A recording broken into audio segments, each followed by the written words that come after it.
Ekonomi Indonesia di masa demokrasi liberal. Let's welcome our news video. Silahkan ambil posisi yang nyaman untuk pengalaman menonton yang lebih seru. Jadi kali ini aku bakal membahas tentang ekonomi Indonesia pada masa demokrasi liberal. Sebagai negara baru, Indonesia masih harus banyak belajar nih guys dalam berbagai hal agar negaranya semakin kuat. Salah satunya adalah dalam bidang ekonomi. Di masa demokrasi liberal sering terjadinya perubahan kabinet yang ternyata berdampak pada kehidupan ekonomi Indonesia saat itu. Untuk memperbaiki kondisi tersebut, ada beberapa kebijakan yang dilakukan, antara lain Gunting Syafruddin. Kebijakan ini merupakan pemotongan nilai mata uang pada saat itu. Gerakan Benteng. Sistem ekonomi Gerakan Benteng bertujuan untuk mengubah struktur ekonomi kolonial menjadi struktur ekonomi nasional. Sistem Alibaba. Program ini berisi pemberian kredit dan lisensi pemerintah untuk pengusaha swasta nasional pribumi agar dapat bersaing dengan pengusaha non-pribumi. Persetujuan Finansial Ekonomi atau FINEK.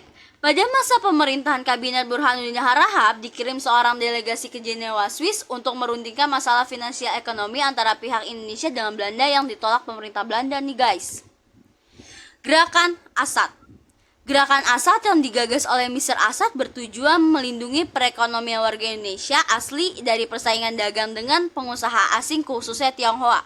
Pada Oktober 1956, pemerintah menyatakan akan membuat lisensi khusus untuk para pengusaha pribumi.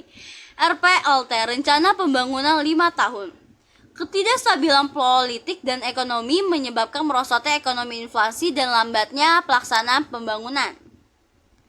Musyawarah Nasional Pembangunan atau MUNAP. Tujuan diadakan MUNAP adalah untuk mengubah rencana pembangunan agar dapat dihasilkan rencana pembangunan yang menyeluruh untuk jangka panjang.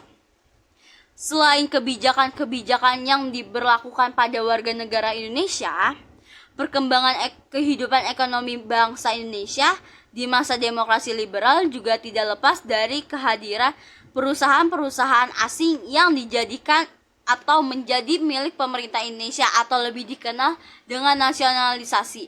Tahap ini dimulai sejak Desember 1958 dengan dikeluarkannya Undang-Undang tentang Nasionalisasi Perusahaan-Perusahaan milik Belanda.